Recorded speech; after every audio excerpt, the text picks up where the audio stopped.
As you know, हम अब तक फिजिकल केमिस्ट्री में ऑस्मोटिक प्रेशर और लोअरिंग ऑफ वेपर प्रेशर दो कोलिगेटिव प्रॉपर्टी आप अब तक पढ़ चुके हैं। कोलिगेटिव प्रॉपर्टीज की सीरीज चल रही है। तो इसमें आपकी जो थर्ड कोलिगेटिव प्रॉपर्टी है वो एलिवेशन ऑफ बॉइलिंग पॉइंट है। पिछले ही वीडियो में जो वीडियो नंबर 5 था कोलिगेटिव प्रॉपर्टी का, अगर वो आपने नहीं देखा था आप दोबारा देख सकते हो उसे। उसमें हमने लोअरिंग ऑफ वेपर प्रेशर और ऑस्मोटिक प्रेशर के बीच रिलेशन देखा था। अभी आप जितनी भी प्रॉपर्टीज आगे पढ़ेंगे वे सब एक दूसरे से रिलेट करती है और एक दूसरे के डायरेक्टली प्रोपोर्शनली होती है। मैं आपको पहले बता देता हूँ, जितनी भी ये प्रॉपर्टीज है कोलिगेटिव प्रॉपर्टीज एक दूसरे के डायरेक्टली प्रोपोर्शनल होती है। अभी हम ये देखेंगे भी यहाँ पर। तो देखिए जो आपकी थर्ड प्रॉपर्टी है तो वो आपकी एलिवेशन ऑफ बॉइलिंग पॉइंट। अब एलिवेशन ऑफ बॉइलिंग पॉइंट का मतलब है बॉइलिंग पॉइंट का बढ़ना या बॉइलिंग पॉइंट का इंक्रीज करना। तो बॉइलिंग पॉइंट इंक्रीज कैसे करता है? तो सबसे पहली बात इसमें आपको बॉइलिंग पॉइंट पता होना चाहिए कि बॉइलिंग पॉइंट हो क्या है क्या। तो जैसे कि आप देखिए 10th 11th स्टैंडर्ड में आप पढ़ते थे कि जो बॉइलिंग पॉइंट होता है, बॉइलिंग पॉइंट क्या होता है आपने पढ़ा था कि आपने वाटर लिया है या कोई दूसरा अदर लिक्विड लिया है, उस लिक्विड को आप हीट करते हो। हीट करने पर जो ये लिक्विड होगा ये किस में चेंज होना स्टार्ट हो जाएगा? आपका गैस में चेंज होना स्टार्ट हो जाएगा।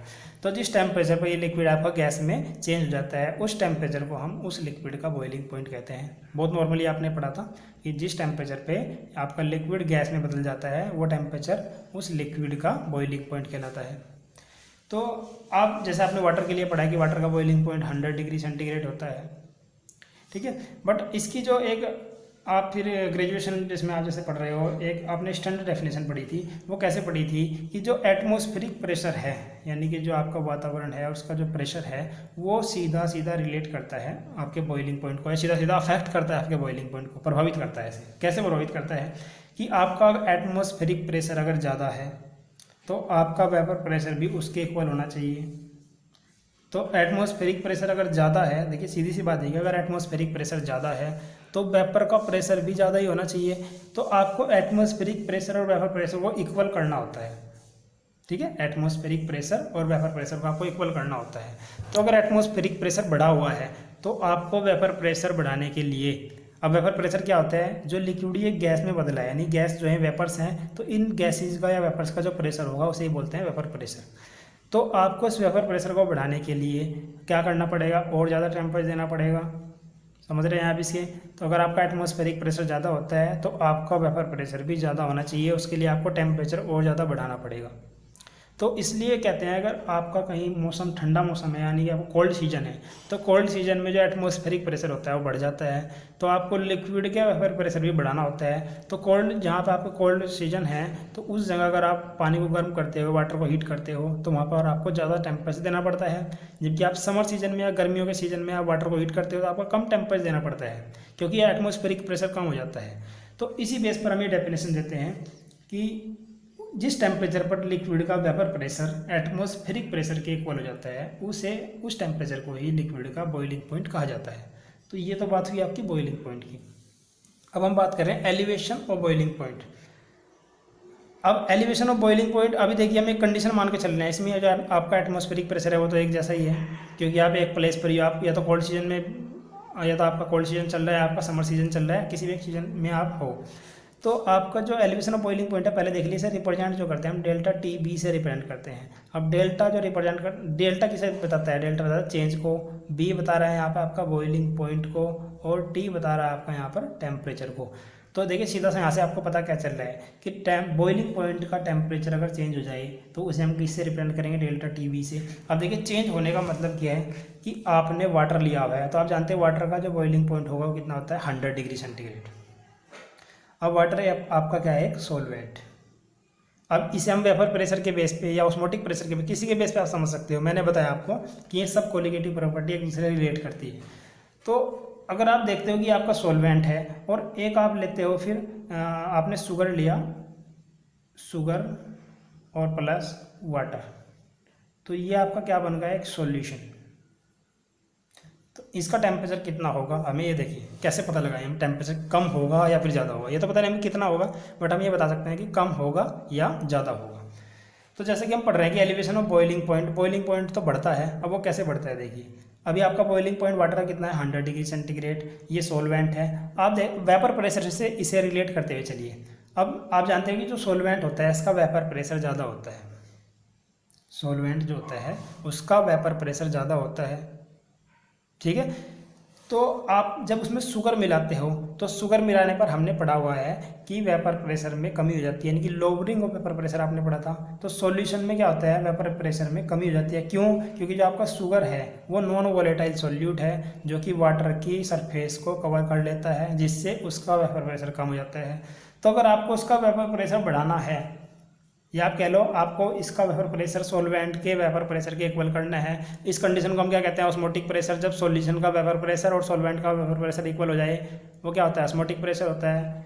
तो अगर आपको दोनों को इक्वल करना है तो आपको क्या करना पड़ेगा, या तो आप प्रेशर बढ़ाते हो, अगर प्रेशर बढ़ाते हो आप सॉल्यूशन की साइड, तो आप कहते हो ऑस्मोटिक प्रेशर। अब हम क्या करेंगे, हम टेम्परेचर अगर बढ़ा दें, भाई टेम्परेचर भी तो बढ़ा सकते हो आप, टेम्परेचर बढ़ाकर भी आप क्या करोगे, इसके वेपर प्रेशर को बढ़ा सकते हो। तो जब टेम्परेचर बढ़ाएंगे तो वेपर प्रेशर भी बढ़ेगा और वेपर प्रेशर इसके इक्वल भी हो जाएगा। तो लेकिन वो जब टेम्परेचर बढ़ गया तो आप जानते हैं कि बॉइलिंग पॉइंट भी इंक्रीज हो जाएगा, क्योंकि बॉइलिंग पॉइंट क्या होता है, वो टेम्परेचर जिस पर कोई लिक्विड आपका बॉयल होना स्टार्ट हो जाता है, या वो टेम्परेचर जिस पर आपका लिक्विड का वेपर प्रेशर एटमॉस्फेरिक प्रेशर के इक्वल हो जाता है। तो जैसे ही हम इसमें शुगर मिलाते हैं तो इसका वेपर प्रेशर डाउन हो गया, तो वो बढ़ाने के लिए आपको टेम्परेचर भी बढ़ाना पड़ेगा। तो मान लीजिए आपने टेम्परेचर 10 डिग्री और बढ़ा दिया तो आपका कितना हो गया, 110 डिग्री सेंटीग्रेड। तो इससे आपको पता क्या चल रहा है कि जो सॉल्वेंट का बॉइलिंग पॉइंट था वो कम था, बट जो सॉल्यूशन है उसका बॉइलिंग पॉइंट क्या हो गया, इंक्रीज हो गया। तो इसे ही कहा जाता है एलिवेशन ऑफ बॉइलिंग पॉइंट। बहुत ईजी है, बहुत आसानी से आप इसे समझा जा सकता है, कोई प्रॉब्लम आपको इसमें नहीं होनी चाहिए। अभी आप देखिए एग्जांपल लीजिए, आपने एक डिस्टिल वाटर लिया हुआ है और एक आपका जो सी वाटर है, समुद्र का जो पानी होता है सी वाटर, आप दोनों को हीट करिए। तो आप सी वाटर जो होता है, आप जानते हो कि सी वाटर में सॉल्ट ज़्यादा होता है, नमक ज़्यादा होता है, सॉल्टी वाटर होता है। तो अगर आप उसे हीट करते हो तो आपको पता होना चाहिए इसका बॉइलिंग पॉइंट हमेशा ज़्यादा होगा, यानी कि उसे हीट करने के लिए आपको ज़्यादा टेम्परेचर देना पड़ेगा, जबकि डिस्टिल वाटर को हीट करने के लिए आपको कम टेम्परेचर देना पड़ेगा। समझ रहे हैं आप इस चीज़ को। अब क्यों देना पड़ेगा सी वाटर को ज़्यादा टेम्परेचर, क्योंकि सी वाटर में जो सॉल्ट है वो आपका नॉन वोलेटाइल सॉल्यूट है, जो कि इसके वेपर प्रेशर को कम कर देता है। तो वेपर प्रेशर को बढ़ाने के लिए आपको टेम्परेचर को इंक्रीज करना पड़ेगा, जिससे आपका बॉइलिंग पॉइंट भी इंक्रीज हो जाता है। अब इसमें आप देख सकते हैं कि अगर आपने टीबी को हमने क्या मान लिया, बॉइलिंग पॉइंट ऑफ सॉल्वेंट। आप इसे बीपी लिखते हो, नॉर्मली मैंने बीपीटी लिख दिया क्योंकि बीपी ब्लड प्रेशर भी समझ लेते हैं कुछ। तो बीपीटी का मतलब क्या होगा, बॉइलिंग पॉइंट, ठीक है, लिख सकते हो आप ऐसे भी। और एक आपने टीएस मान लिया, boiling point of solution, boiling point of solution. तो टीबी आप समझ गए, boiling point of solvent, TS आपका क्या है, बॉइलिंग पॉइंट ऑफ सॉल्यूशन। अब आप एक चीज़ समझ लीजिए यहाँ से, अगर आपको ये पता करना है कि बॉइलिंग पॉइंट में एलिवेशन कितना हुआ तो आप कैसे पता करेंगे। अभी आपने जैसे पढ़ा है कि वाटर का 100 डिग्री सेंटीग्रेड था, फिर आपने पढ़ा कि आपने इसमें सॉल्यूट मिलाया, यानी कि सॉल्यूट प्लस वाटर का जो बॉइलिंग पॉइंट है वो कितना होगा, 110 डिग्री सेंटीग्रेड हो गया। तो हमें देखने से पता चल रहा है कि 10 डिग्री बढ़ गया। बट आपको यहाँ से पता कैसे करोगे, फॉर्मुलेट कैसे करोगे।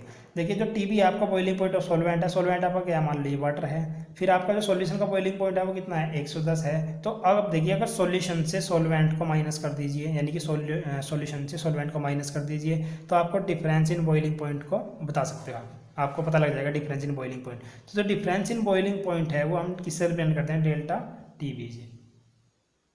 तो डिफरेंस इन बॉइलिंग पॉइंट कह सकते हैं आप, इसे क्या कह सकते हो, एलिवेशन इन बॉइलिंग पॉइंट, क्योंकि बॉइलिंग पॉइंट हर हालत में इंक्रीज ही होगा, डिक्रीज नहीं होगा, क्योंकि जब आप सॉल्यूट मिलाते हो तो बॉइलिंग पॉइंट जो आपका इंक्रीज ही होगा हमेशा। तो डेल्टा टीबी इक्वल टू किसके हो गया, आपके सॉल्यूशन से माइनस कर दोगे आप सॉल्वेंट को, यानी कि TS boiling point of solution minus boiling point of solvent. तो इस तरह से आपको एलिवेशन ऑफ बॉइलिंग पॉइंट मिल जाता है। तो इसलिए यहाँ पर हम डेल्टा टीबी को एलिवेशन ऑफ बॉइलिंग पॉइंट से डिनोट करते हैं, ठीक है, ये आपको क्लियर हो जाना चाहिए। अभी देखिए इसके लिए कई मेथड्स हैं, मतलब प्रैक्टिकल्स मेथड्स हैं, उन्हें आप अपनी बुक से पढ़ सकते हो। जैसे लैंड्सबर्गर मेथड इसके लिए बहुत फेमस है, कैटरल मेथड बहुत फेमस है। लैंड्सबर्गर ने इबिलोस्कोपिक मेथड से इसे किया था। तो इसे इसलिए इसकी स्टडी को, जो आप एलिवेशन ऑफ बॉइलिंग पॉइंट पढ़ते हो, इसकी स्टडी को ही आपको इबिलोस्कोपिक भी कहा जाता है, ये आपको ध्यान देना चाहिए, ठीक है। अब मतलब क्या है कि आप एलिवेशन ऑफ बॉइलिंग पॉइंट कहा, अगर मैं एलिवेशन ऑफ बॉइलिंग पॉइंट को इबिलोस्कोपी भी कह दूँ तो वो भी राइट होगा, वो भी सही होगा। तो इस तरह के भी क्वेश्चन पूछ लेते हैं। अब देखिए आते हैं इसके मैथमेटिकल रिलेशन पे। एलिवेशन ऑफ बॉइलिंग पॉइंट का जो मैथमेटिकल रिलेशन है वो क्या है। अभी मैंने जैसा कि आपको बताया था कि जो आपकी सब प्रॉपर्टी है वो एक दूसरे के डायरेक्टली प्रोपोर्शनल होती है। मतलब आप कह सकते हैं यहाँ से जो डेल्टा टी बी होगा, डेल्टा टी बी क्या होगा, आपका elevation of boiling point directly proportional होता है lowering of vapour pressure P not minus P S. इसमें आप जानते हो पी नॉट क्या होता है आपका, vapour pressure of pure solvent, और ये vapour pressure of solvent in solution. तो इसे पूरी टर्म को कहते हैं लोअरिंग ऑफ वेपर प्रेशर। अब देखिए सीधा समझ लिया आपने, बॉइलिंग पॉइंट में एलिवेशन कब होगा, बॉइलिंग पॉइंट को आपको बढ़ाना कब पड़ेगा, जब वेपर प्रेशर कम होगा। तो इसलिए आप कह सकते हो कि वेपर प्रेशर में जितनी कमी होगी उतना ही ज़्यादा डिफरेंस होगा बॉइलिंग पॉइंट में, ऐसे कहते हो उतना ही ज़्यादा एलिवेशन होगा बॉइलिंग पॉइंट में। क्लियर है आपको, यानी कि वेपर प्रेशर जितना ज़्यादा कम होगा तो बॉइलिंग पॉइंट का एलिवेशन भी उतना ही ज़्यादा होगा। क्लियर है आपको ये, ठीक है। तो आप ऐसे आपका फर्स्ट रिलेशन है ये। सेकेंड रिलेशन हमारा कि delta T V equal to होता है के बी इंटू एम। इम्पोर्टेंट है ये भी, देखिए के बी जो होता है आपका, इसे कहते हैं हम मोलर एलिवेशन कांस्टेंट, या फिर आप इसे इविलोस्कोपिक कांस्टेंट भी कहते हो, ठीक है। आप इसे इविलोस्कोपिक कांस्टेंट भी कहते हो, ये आपको बताना चाहिए। जो के बी है आपका एक कांस्टेंट वैल्यू है, जो डेल्टा टी बी है वो मोलैलिटी के इक्वल होती है। भाई मोलैलिटी किसकी होगी, मोल्स ऑफ सॉल्यूट, ठीक है। जो आपने सॉल्यूट के जो मोल्स लिए हुए हैं अगर वो ज़्यादा होंगे तो सीधी सी बात है तो आपका जो एलिवेशन ऑफ बॉइलिंग पॉइंट है वो भी ज़्यादा होगा, क्योंकि सॉल्यूट मिलाने पर ही बॉइलिंग पॉइंट में इंक्रीज हो रहा है। जब तक आपका सॉल्वेंट था तो बॉइलिंग पॉइंट आपका नॉर्मल था, बट आपने जैसे सॉल्यूट मिलाना स्टार्ट किया तो बॉइलिंग पॉइंट इंक्रीज होने लगा। तो हम उसका रिलेशन मोलैलिटी से ले सकते हैं। तो ये एम जो है आपका क्या होता है यहाँ पर, एम है आपका यहाँ पर मोलैलिटी, ठीक है। एम होता है आपका मोलैलिटी। तो मोलैलिटी का मतलब है मोल्स ऑफ सॉल्यूट पर किलोग्राम ऑफ सॉल्वेंट। तो आपने जितने मोल्स ज़्यादा होंगे आपके उतना ही आपका एलिवेशन ज़्यादा होगा। तो ये दोनों टर्म एक दूसरे के इक्वल है, अगर ये ज़्यादा है तो ये भी ज़्यादा होगा, सीधी सी बात है, दोनों एक दूसरे के इक्वल हैं। आप जैसे कि आप जानते हैं जो मोलैलिटी होती है वो क्या होती है, मास of solute upon molar mass of solute into 1000 upon mass of solvent. देखिए ऐसे हम रिप्रेजेंट करते हैं, आपने पढ़े हुए हैं W B upon M B into 1000 upon W A. ये क्या हुआ आपका mass of solute upon mass of molar mass, ये आपका मास ऑफ सॉल्यूट है, ये मोलर मास होता है molar mass of solute into 1000 upon ये आपका क्या हुआ मास ऑफ सॉल्वेंट।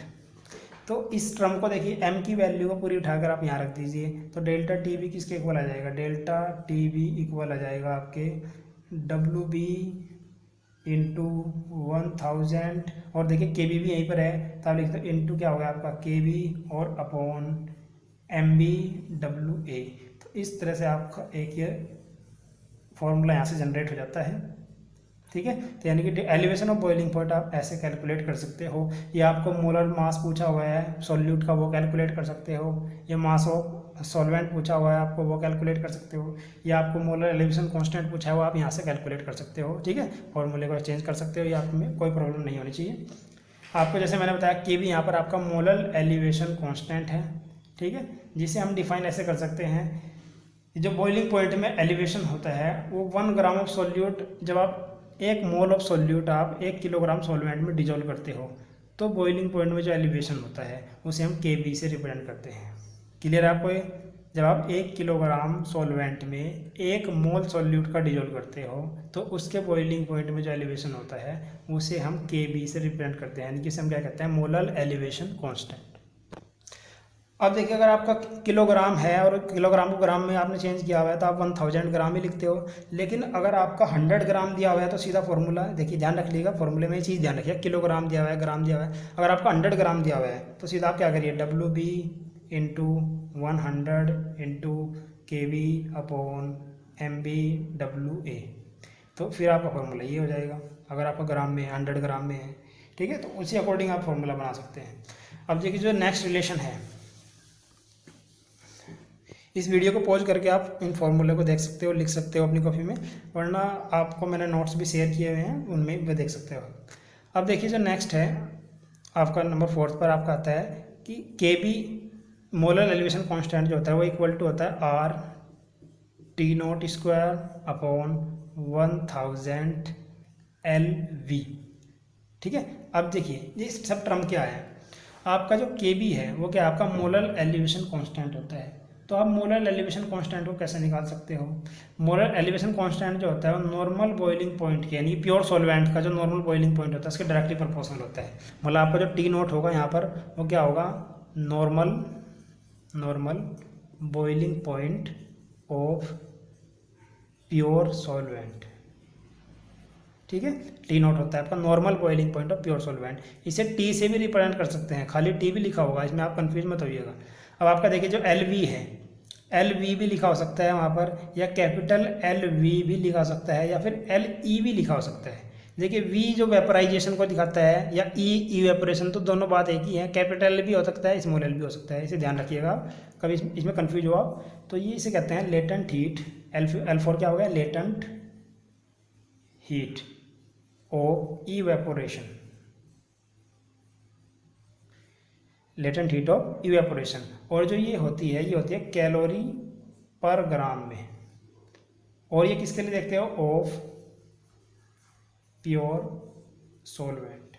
तो जो प्योर सॉल्वेंट की लेटेंट हीट ऑफ इवेपोरेशन होती है उसे हम लिखते हैं कैलोरी पर ग्राम में। तो ये आपने लिखा, तो आप यहीं से कह सकते हो जो लेटेंट हीट ऑफ इवेपोरेशन होगा आपका, तो वो इन्वर्सली प्रोपोर्शनल है देखो Kb के। अगर ये ज़्यादा होगा तो ये कम होगा, जबकि नॉर्मल बॉइलिंग पॉइंट के डायरेक्टली प्रोपोर्शनल है। अगर ये ज़्यादा होगा तो ये भी ज़्यादा होगा। ठीक है, Kb आप पढ़ ही चुके हो। Kb जब आप 1 किलोग्राम में 1 मोल सॉल्यूट मिलाते हो तो उसमें जो एलिवेशन होता है बॉइलिंग पॉइंट में, उसे क्या कहा जाता है, Kb, मोलर एलिवेशन कांस्टेंट। तो इस तरह से रिलेशन निकाला है आपने। और जो R है, देखिए आप R की वैल्यू यहाँ पर क्या रखोगे, R की बहुत सी वैल्यूज होती हैं, अलग अलग वैल्यूज होती है। जैसे आपने ऑस्मोटिक प्रेशर में 0.0821 ये रखा था, लेकिन उसकी यूनिट आपने देखी थी लीटर एटमॉस्फेरिक मोल इनवर्स, ठीक है, केल्विन इनवर्स, ये आपने देखी थी। बट आपको यहाँ देखना चाहिए कि जो आपका लेटेंट हीट इवेपोरेशन होता है वो आपका कैलोरी पर ग्राम में दिया हुआ है। तो आर की वैल्यू भी हमें कैलोरी में ही रखनी होगी यहाँ। तो जो आर की वैल्यू कैलोरी में होती है 2 कैलोरी। तो आप आर की वैल्यू यहाँ पर 2 कैलोरी रखोगे। तो इस बेस पर आप इस फॉर्मूले को मॉडिफाइड कर सकते हो। आपका फॉर्मूला क्या था, देखिए Kb equal to R T nought square upon 1000 LV। ठीक है, तो R की वैल्यू आपकी क्या है, 2 है, तो 2 into T nought square upon 1000 LV। और क्या ले सकते हो, 2/1000 आपका कितना हो गया, 0.002 T nought square upon LV। तो आप कोई सा भी फॉर्मूला यूज करें तो सब एक ही हैं, हमने बस इन्हें मॉडिफाइड करके लिख दिया आगे। तो आप इस तरह से इन्हें यूज़ कर सकते हो। ठीक है, 2/1000 आपका 0.02 टी नोट स्क्वायर अपॉन नीचे क्या बचा, केवल LV। तो इस तरह से आप इन्हें समझा जा सकता है। अब देखिए अगर आपसे पूछा जाता है कि जो P nought minus P S आपका क्या होता है, लोअरिंग ऑफ वेपर प्रेशर। या आप कह दिए P nought minus P S upon P note, ये क्या होता है आपका relative lowering of vapour pressure. और एंड डेल्टा टी आपका क्या हो गया, आपका अभी आपने पढ़ा डेल्टा टी भी एलिवेशन इन बॉइलिंग पॉइंट। तो इन दोनों में क्या रिलेशन है, मैंने आपको अभी बताया कि दोनों एक दूसरे के डायरेक्टली प्रोपोर्शनल होंगे, यानी कि वेपर प्रेशर में जितनी ज़्यादा कमी होगी बॉइलिंग पॉइंट उतना ही ज़्यादा होगा। तो इसलिए आप लिख सकते हैं यहाँ पे P nought minus P S upon P nought equal to होता है आपका LV से मॉडिफाइड किया LV into delta T upon T nought square. इस फॉर्मूले को भी आपको याद रखना है, ये भी इंपॉर्टेंट फॉर्मूला है। ठीक है, P nought minus P S upon P nought equal to ये क्या होगा, latent heat of evaporation upon R into delta T upon T nought square. अगर आपको उसने डिफरेंस भी दिया हुआ है और आपको इसने टी नोट स्क्वायर LV दिया हुआ है और इसने पूछा हुआ है लोअरिंग ऑफ वेपर प्रेशर कितना होगा, तो ये इन दोनों का रिलेशन है। तो यहाँ से रिलेशन भी निकाल सकते हैं। इस तरह के भी काफ़ी क्वेश्चन आते हैं। तो अब नेक्स्ट वीडियो में हम इसके न्यूमेरिकल्स देखेंगे। बाकी अगर आपको कुछ भी इसमें प्रॉब्लम हो तो आप कमेंट कर सकते हो। Thank you.